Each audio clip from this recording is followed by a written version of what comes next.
Pete, good morning. Morning. I don't envy your review this morning, but I suppose your thoughts on that. I mean, it must be very, very disappointing. I don't think anybody saw that coming. So, how did that happen? No, they're always tough Mondays, I think, after a result and a performance like that. And, as part of the job, unfortunately, you want to have as few of them as possible. Look, for myself, hugely disappointed. I think we didn't play well. I think we respected the challenge of the Lions, certainly within the camp. We talked an enormous amount about their attacking strengths, about their scrum strengths. We talked an enormous amount about the opportunity in terms of their travelling to play us first game on tour, in terms of the attacking opportunities we get. And I don't think any bit of our game really stood up and got one over the opposition. And I think that was the reason for my enormous frustration, and still is. I think, we've had worse performances in terms of parts of our game going badly over the years. But to have a game where every bit of our game really failed to get a foothold and really failed to pressurise the opposition, that was incredibly frustrating for me. And I think on top of we talked about it immediately after the game, but on top of the opportunity that was there, and I don't just mean the Lions, I mean in terms of the other results in the URC and the way they went during the day, that was the moment for us to really seize the initiative. And if we want to progress from being a team that's scrapping out for 7th or 8th position on the log and getting an away knockout game, if we want to really progress and become that team that's pushing for top 4, those are the days where you stand up and you really make a statement, and we failed to do that. And it wasn't for lack of effort, it wasn't for lack of intent, but I think there was a carelessness about our first half in terms of the amount of turnovers and penalties we conceded, and I think that gave the Lions belief, but it also gave them numerous opportunities to refresh and catch their breath and come back at us again, and come back at us very physically. It was a real 8-pointer or a 10-pointer, as indeed is next weekend. Do you need to review how you play against a 14-man team? Because it's not the first time that you've had a numerical advantage and it hasn't been apparent or obvious, blindly obvious in it. To be brutally honest, I thought on Saturday it was the other way around. So is that something you need to look at? Look, it's something I've thought a great deal about over the weekend. It's something I'll dig into more over the coming days and weeks. It's not the first time that's happened. You're absolutely right in terms of 14 men and us failing to really seize the initiative.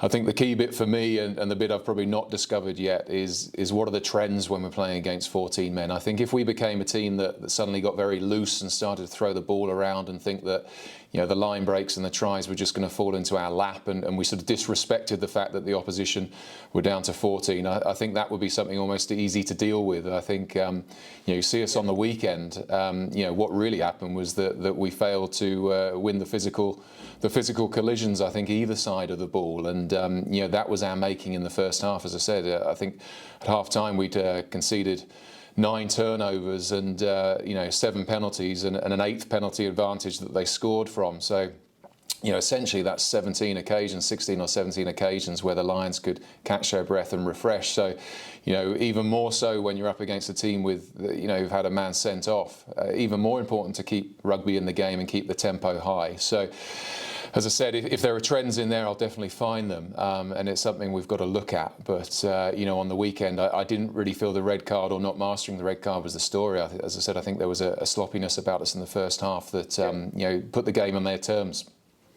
So what does this defeat do to team selection for next weekend and the weekend after? Does that have an impact on it? Because it's another 8-10-pointer next week, but the stakes have gone up, I think, a little wee bit. Given where you are in that. So, I'm talking particularly the likes of Bundy and Finlay. Does it affect your team selection for the next 2 weekends? It affects it in the sense that, we'll always be loyal to performance. I think, a few weeks out from games such as Benetton, I have an idea in my mind what team I'd like to pick, probably in terms of the personnel available and who deserves a go, also in terms of the game plan and who I think suits that. Then you get the most recent performance, and obviously you reflect on all of those decisions, so it will have a bearing on that. In terms of Finley and Bundy, they're still unlikely to be involved this weekend. They'll integrate back with us nearer the back end of this week, and part of that, part of that's looking after them in terms of the physical recovery from what was a really full-on Six Nations for them, and making sure that we can get the best out of them, let alone Ireland. And part of that is mentally giving them a chance to actually come back and perform for us. So, it doesn't change those pair in terms of how we'll use them, but it certainly causes us to reflect on the 23 that were out there on the weekend and what we might take to Italy.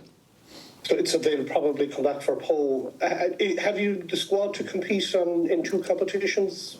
Because it's going to be busy the next couple of weekends. Yeah, well, I expect both of those guys back for Poe, and I think they're a key part in terms of us having the squad to compete on both fronts. I think we do, and I think the mindset of the players and the other staff in the camp here, they wouldn't accept anything less than us going all out to get a win in Benetton and then all out to get a win in Poe. It has its challenges, both games where there's long and slightly sort of complicated travel involved for us. We go a day earlier than we would do normally, but we're okay.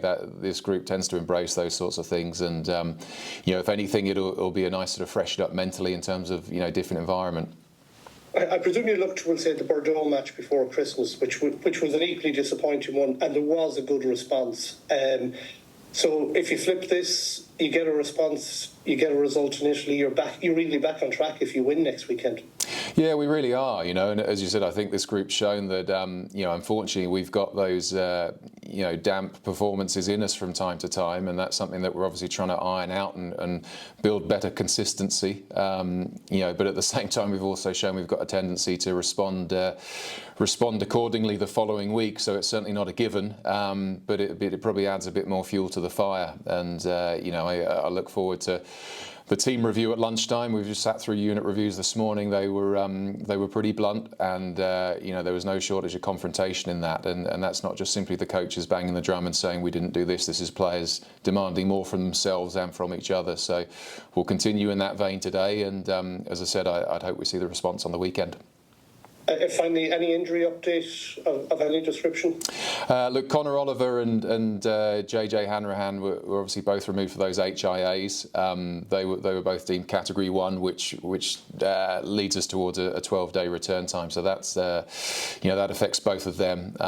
Outside of those guys, we were fairly intact coming out of that game. There's no major concerns for this weekend. Dylan Tilly-Martin started to reintegrate into training this week. I wouldn't expect him to be available for Benetton, but it's good news to have him back in the group. John Porch isn't far away, and Shane Bolton's back training again this week. So whether Shane can get up to speed in time for Benetton, there's a possibility of that. So we'll watch that one. You would expect Benetton to have their internationals, or at least some of them, back. You're going to be meeting a full strength one, aren't you? I'd certainly expect so. And they had a few back last weekend, and I'd expect a few more this weekend. I think the context of the game and the implications for both teams are such that I'd expect to see them there. But either way, we'll be preparing as if that's the case. Rugby. It's Cup rugby. It is. Yeah. Listen, have a great week. Thank you for that. Thanks, John. Cheers.